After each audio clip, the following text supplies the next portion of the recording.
Student, আজকে তোমাদের class 10 এর টেক্সট বুকের 34 পেজের যে গ্রামার ইন ইউজ আছে, ব্যাকরণের যে ব্যবহার, চারের যে কোশ্চেন গুলো দেওয়া হয়েছে, ন্যারেশন চেঞ্জ যেগুলো আছে ডাইরেক্ট টু ইনডাইরেক্ট, সেই কোশ্চেন গুলোর সমাধান করা হবে। দেখো, প্রথমে আমি কোশ্চেন গুলো বোর্ডে লিখলাম।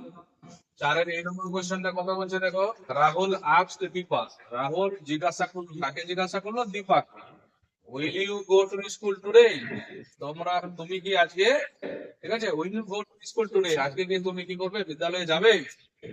তাহলে এখানে টুডে কথাটা আছে না, টুডে রেখে চেঞ্জ করে তাহলে কি করতে হয়? That day. দ্যাট ডে করতে হয়, ঠিক আছে। আর এই প্রশ্নটা যে আছে, এটা ফুল সেন্টেন্সের মধ্যে দেওয়া আছে। ইন্টারোগেটিভ। জিজ্ঞাসা মানে হচ্ছে ইন্টারোগেটিভ। দেখো, আর এখানে আজ তো বলাই আছে, তাহলে এর অ্যান্সারটা কি হবে? রাঘু আক্স দীপা। ঠিক আছে। এবার এখানে দেখো, এই যে ইনভার্টেড কমা আছে কিনা, ইনভার্টেড কমা, আর প্রথমে কি আছে? ভার্ব আছে। যদি প্রথমে ভার্ব থাকে, তাহলে এই জায়গাতে কি করতে হবে?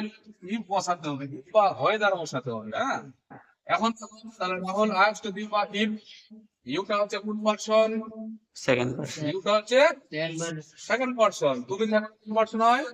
Second person. এখন দেখো, তাহলে ন্যারেশন চেঞ্জের পারসন চেঞ্জের ফর্মুলায় কি বলা হয়েছে? Second person change into reporting ভার্বের অবজেক্ট। তাহলে দেখো, এই second person change into reporting ভার্বের অবজেক্ট, অবজেক্ট কি আছে এখানে? দীপা। দীপা ছেলে না মেয়ে? মে। মেয়ে। তাহলে মেয়ের এখানে প্রশ্ন বসাতে হবে, নাহলে ডবল দীপা হয়ে যাবে। তাহলে এখানে মেয়ের প্রণাম কি হবে? সি। সি। তাহলে কি হলো? Rahul asked Deepa if C. এখন উইলটা কি করতে হবে? এই যে এটা পাস্ট টেন্স আছে তো, আস্কটা, উইলটাকে করে দিচ্ছি WOULD, would, she would। তারপরে এখানে দেখো, go to school, go to go to school, এই টুডে কথাটাকে চেঞ্জ করে পড়তে হবে that day. that day। Today change হয়ে কি হয়? That day. দেখো, রিতা said to আয়েশা, রিতা আয়েশাকে বলতো, please give me a glass of water, দয়া করে আমাকে, ঠিক আছে, এক গ্লাস কি দাও, জল দাও। তাহলে প্লিজ আছে না, এটা কি ফুল সেন্টেন্সের মধ্যে এটা পড়ছে? ইম্পারেটিভ। Important sentence. ফুল সেন্টেন্সের মধ্যে পড়ছে ইম্পারেটিভ। Important sentence. দেখো, অ্যানসারটা কি? রিতা,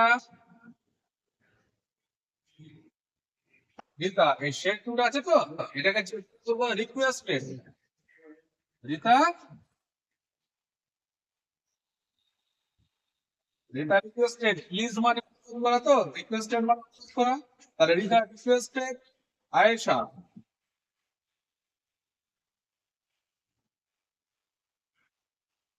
রিতা রিকোয়েস্টেড আয়েশা।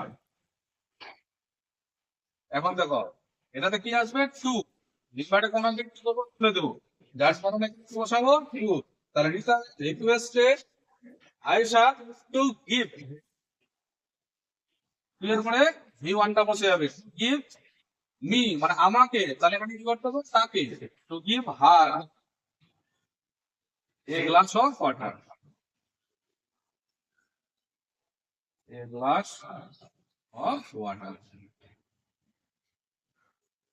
তাহলে অ্যান্সারটা কি হলো? Rita requested Ayesha to give her a glass of water. 3 নম্বরে দেখো, সি নম্বরে কি বলছে? The old man told the little girl, ঠিক আছে, বৃদ্ধ মানুষটা কি করলো? ছোট্ট মেয়েটাকে বললো, বললো, মে ইউ বি হ্যাপি, তুমি সুখী হও। দেখো, এই অ্যান্সারটাকে কি করে যাবে? উইস্ট দিয়ে করতে হবে। কি করতে হবে? উইস্ট। ও চাইছে কি যেন হয়, লিটল গার্লটা কি হয়, যেন সুখী হয়। বোঝা গেল? তাহলে এখানে দেখো, the old man, the old man, এই যে টোল্ড কথাটা আছে তো, এটাকে চেঞ্জ করে এখানে কি করতে হবে? Wished. The old man wished the little girl, ঠিক আছে, বসে দাও, দা লিটল গার্ল। এবার এই যে ইনভার্টেড কমা আছে, সেই ইনভার্টেড কমা, যার কারণে এখানে কি বসাতে হবে? That, that.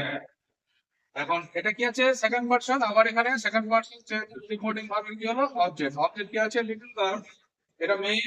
লিটল গার্লটাকে এখানে প্রোনাউন দ্বারা চিহ্নিত করব, যেটাকে লিখবো কি সি, লিখবো সি।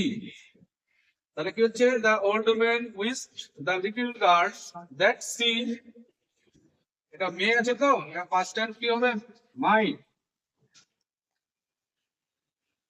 মাইট। তারপরে হলো বি হ্যাপি। তাহলে অ্যান্সারে কি হলো the old man wished the little girl that C might be happy. এটাকে আবার অন্যভাবে অ্যান্সারটা করলে করা যায়, কিভাবে করা যাবে দেখো, ওয়ার্ডে লিখছি দ্য ওল্ড ম্যান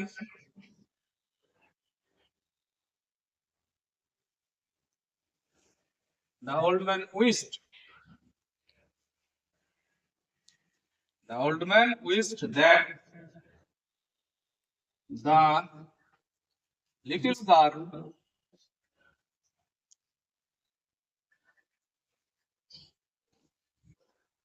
might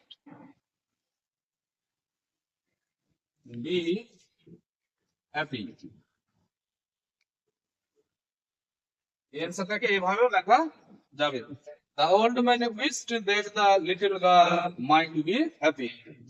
বোঝা গেল সবার তো? Yes, sir. ওকে।